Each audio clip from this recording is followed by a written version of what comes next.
22대 국회에서 야권이 재추진하는 이른바 방송 3법을 두고 여야가 본격 여론전에 돌입하며 일전을 예고하고 있습니다.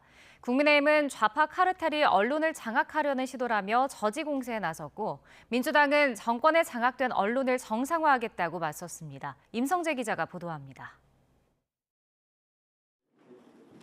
국민의힘은 민주당이 재추진하는 22대 국회 최대 쟁점 법안을 겨냥한 연석회의를 열었습니다. KBS, MBC, EBS 등 공영방송 이사진 추천권을 학계나 시청자, 현업단체 등 정치권 밖으로 확대하는 방송 3법을 반드시 저지하겠다고 나선 겁니다. 방송 장악 3법은 민주당과 민노총 언론노조의 입맛대로 방송사 이사진을 구성할 수 있는 길을 트는 나쁜 법입니다. 특히 야당이 발의한 법안상 이사 추천권을 갖게 될 기자, PD 등 단체들이 정치적 편향성을 띠고 있다고 주장하며 이를 독소조항으로 규정했습니다. 정치 성향을 노골적으로 드러내온 민주노총 언론노조의 입맛대로 이사진을 구성하게 놔둘 수는 없다는 취지입니다. 민주당의 방송 3법이 처리된다면 민노총 언론노조와 진보 좌파 카르텔의 공영방송 영구장악 기도에 날개를 달아주는 꼴이 될 것입니다. 지난 문재인 정부에서 여야 모두가 동의하는 방송사 사장 임명 제도를 뒤로 한 채 입맛에 맞는 경영진으로 편파 방송을 자행하지 않았느냐고도 꼬집었습니다. 더불어민주당은 그러나 방송 장악을 위한 악법이란 여당의 주장과 달리 언론 정상화를 위한 법안을 추진하는 것일 뿐이라고 맞받았습니다.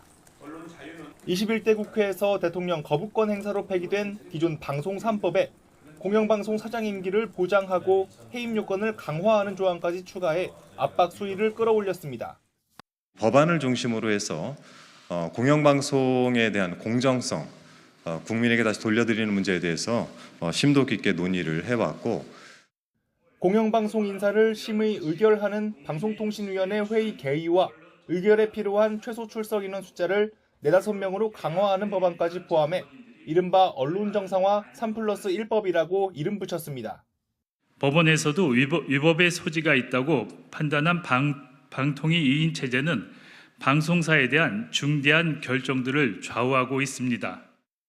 공영방송을 노형화하려는 시도란 지적엔 전문가와 시청자, 현업단체의 이사 추천 권한을 나눠주는 게 어떻게 언론 장악일 수 있느냐고 반문했습니다. 민주당은 이르면 이번 주 의원총회를 열어 당론 추진 절차까지 속전속결로 마무리한다는 계획입니다. 정치권에선 정권이나 입법 주도권 교체 시기마다 여야가 방송 언론 분야를 두고 한치 양보 없는 주도권 다툼을 벌이면서 방송의 공정성과 중립성이 오히려 침해되고 있다는 지적도 나옵니다. YTN 임성재입니다.